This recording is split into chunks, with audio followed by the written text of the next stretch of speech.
Hello guys, welcome back to our channel. Episode ആരംഭിക്കുമ്പോൾ കാണിക്കുന്നത് നെല്ലിശ്ശേരിയാണ്. അവന്തിക പറയുകയാണ്, എൻ്റെ പ്ലാൻ ആകെ തകിടം മറിഞ്ഞതുപോലെ ആയിരിക്കുകയാണല്ലോ. ഞാൻ കരുതിയത് അർച്ചന എങ്ങനെയെങ്കിലും ഈ വിവാഹം മുടക്കുമെന്നാണ്. അത് നടക്കില്ലെന്ന് വന്നപ്പോഴാണ് ഞാൻ ധനുഷിനെ പറഞ്ഞ് വിശ്വസിപ്പിച്ച് സച്ചിയെ കിഡ്നാപ്പ് ചെയ്യിപ്പിച്ചത്. ഇനിയിപ്പോൾ ഇത് വേറെ എങ്ങനെയെങ്കിലും മുടക്കിയേ പറ്റൂ. എന്നിട്ടത് അർച്ചനയുടെ തലയിൽ വെച്ചു കൊടുക്കണം. അപ്പോൾ ധനുഷിനെ എനിക്ക് തിരികെ കിട്ടുകയും ചെയ്യും. വിവാഹം മുടക്കിയതിന് അർച്ചനയോട് എല്ലാവർക്കും ശത്രുതയാവുകയും ചെയ്യും. പക്ഷേ ഇതിനെല്ലാം എന്താ വഴിയെന്ന് ആലോചിക്കുകയാണ് അവന്തിക. പിന്നീട് കാണിക്കുന്നത് മുറിയിൽ വന്ന് വിഷമത്തോടിരിക്കുന്ന അർച്ചനയെയാണ്.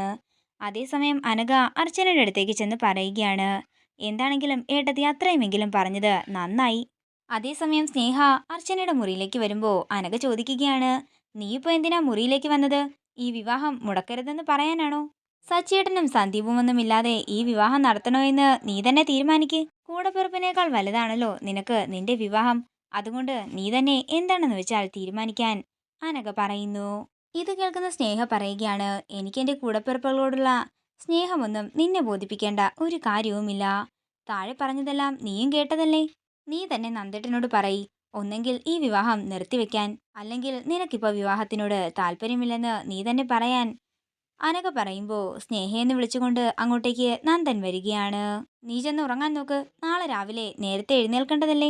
അങ്ങനെ സ്നേഹ പോയതിനു ശേഷം നന്ദൻ ചോദിക്കുകയാണ്, അനഘയ്ക്ക് ഇപ്പം എന്താ ഈ വിവാഹം നിർത്തിവെക്കണമെന്നാണോ?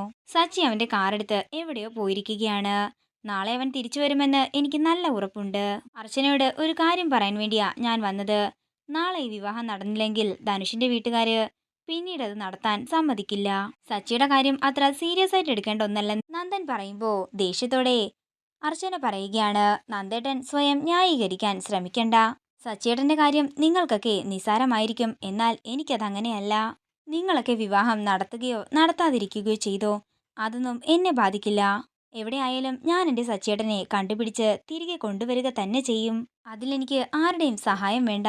സ്വയം ന്യായീകരിക്കാനും എന്നെ ഓരോന്ന് പറഞ്ഞ് വിശ്വസിപ്പിക്കാനുമായിട്ട് ആരും ഈ മുറിയിലേക്ക് വരണ്ട. ഇതെല്ലാം കേൾക്കുന്ന നന്ദൻ വിഷമത്തോടെ മുറിയുടെ പുറത്തേക്ക് പോകുന്നു. പിന്നീട് കാണിക്കുന്നത് കരഞ്ഞുകൊണ്ടിരിക്കുന്ന അർച്ചനയാണ്.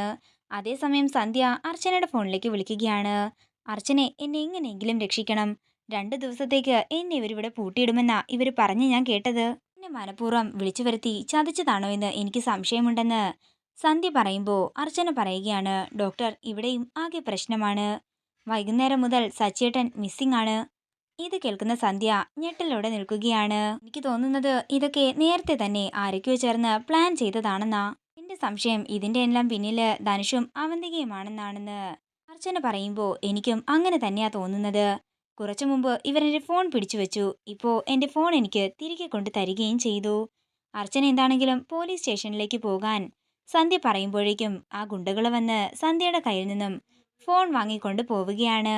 പിന്നീട് കാണിക്കുന്നത് സച്ചിയെ കെട്ടിയിട്ടിരിക്കുന്നതാണ്. സച്ചിയുടെ വായിലെ കെട്ടഴിക്കാൻ ആ പെണ്ണ് വന്ന് പറയുമ്പോൾ ഗുണ്ടകൾ ഒരാള് കെട്ടഴിക്കുന്നു. നിങ്ങൾ എന്തിനാ എന്നെ ഇങ്ങോട്ടേക്ക് കൊണ്ടുവന്നത്? നിങ്ങളൊക്കെ ആരാണെന്ന് സച്ചി ചോദിക്കുന്നു. നീ ഞങ്ങളോട് ഒരു തെറ്റും ചെയ്തിട്ടില്ല, പക്ഷേ ഇന്ന് വൈകുന്നേരം വരെ നീ ഇവിടെ കിടന്നേ പറ്റും. അതിന്റെ കാരണമൊക്കെ നിനക്ക് വൈകാതെ തന്നെ മനസ്സിലായിക്കോളും. നിങ്ങൾക്ക് എത്ര പണം വേണമെങ്കിലും ഞാൻ തരാം, എന്നെ അഴിച്ചുവിടാൻ സച്ചി പറയുമ്പോൾ ഞങ്ങൾക്ക് വേണ്ടത് പണം തന്നെയാ, പക്ഷെ അതൊക്കെ തരേണ്ടവർ തന്നോളുമെന്നും ആ പെണ്ണ് പറയുന്നു. ഇത് കാണിക്കുന്നത് ഹോസ്പിറ്റലാണ്. 8:30-ക്ക് സർജറി ആണെന്നും 8 മണിയാകുമ്പോഴേക്കും ഓർണമെന്റ്സ് എല്ലാം അഴിച്ച് റെഡിയായി നിൽക്കണമെന്നും ഒരു നേഴ്സ് വന്ന് പറയുമ്പോൾ ഇതുവരെ സന്ദീപിനെ കണ്ടില്ലല്ലോ എന്ന് പറഞ്ഞ് ടെൻഷനോടെ ഇരിക്കുകയാണ് ആതിര. ഒന്ന് വിളിച്ചു നോക്കാൻ പറയുമ്പോൾ സച്ചിയെ കാണാത്തതിന്റെ ടെൻഷനിലാകും അവനെന്ന് മാഷ് പറയുന്നു. അതേസമയം സന്ദീപ് അങ്ങോട്ടേക്ക് വരികയാണ്. ഏട്ടനെ പറ്റി ഇതുവരെ ഒരു സൂചന പോലും ലഭിച്ചിട്ടില്ലെന്ന് സന്ദീപ് പറയുന്നു. വിവാഹത്തിന്റെ കാര്യം അതിലെന്തെങ്കിലും മാറ്റമുണ്ടോ എന്ന് മാഷ് ചോദിക്കുമ്പോൾ ഇന്ന് തന്നെയാണ് വിവാഹമെന്ന് സന്ദീപ് പറയുന്നു. സച്ചേട്ടൻ മിസ്സിംഗ് ആയതൊന്നും അവിടെ ആരെയും ബാധിച്ചിട്ടില്ല.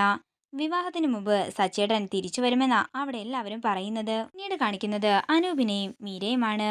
കാണാതായത് സേതുമാധവന്റെ സ്വന്തം ചോര തന്നെയല്ലേ, എന്നിട്ടും അവർക്കൊക്കെ വിവാഹം നടത്തണമെന്ന് എന്താ ഇത്ര നിർബന്ധമെന്ന് മീര ചോദിക്കുന്നു. അവർക്ക് അവരുടേതായ ന്യായീകരണങ്ങൾ ഉണ്ടാകില്ലേ എന്ന് അനൂപും ചോദിക്കുന്നു. ആണെങ്കിലും ആദ്യം ഒന്ന് പോയി നോക്കിയിട്ട് വരാമെന്ന് പറഞ്ഞ് മീര അവിടെ നിന്ന് പോകുന്നു. പിന്നീട് കാണിക്കുന്നത് കരഞ്ഞുകൊണ്ടിരിക്കുന്ന സന്ധ്യയാണ്. അതേസമയം അർച്ചന എന്തൊക്കെയോ മനസ്സിലുറപ്പിച്ചുകൊണ്ട് രാജമല്ലികയെ വിളിക്കുന്നു. ഇന്ന് വൈകുന്നേരത്തിനുള്ളിൽ സച്ചിദാനന്ദനെ ആണെങ്കിലും കണ്ടെത്താമെന്ന് രാജമല്ലിക പറയുന്നു. പിന്നീട് കാണിക്കുന്നത് അടുക്കളയിൽ ചായ ഇടുന്ന അനഘയാണ്. അതേസമയം അവന്തിക അങ്ങോട്ടേക്ക് വരുമ്പോൾ അവന്തികയെ സംശയത്തോടെ നോക്കുകയാണ് അനഘ. തുടർന്ന് അവന്തിക വെള്ളമെടുത്ത് കുടിക്കുമ്പോൾ അനഘ പറയുകയാണ്, ഇങ്ങനെ പോവുകയാണെങ്കിൽ കൂടുതൽ വെള്ളം തന്നെ കുടിക്കേണ്ടി വരും.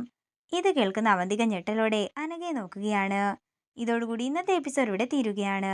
വീഡിയോ ഇഷ്ടമായെങ്കിൽ മറക്കാതെ ലൈക്ക് ചെയ്യുക, ഷെയർ ചെയ്യുക, കമൻറ്റ് ചെയ്യുക. കൂടുതൽ സീരിയൽ അപ്ഡേറ്റ്സിനായി മറക്കാതെ സബ്സ്ക്രൈബ് ചെയ്യുക.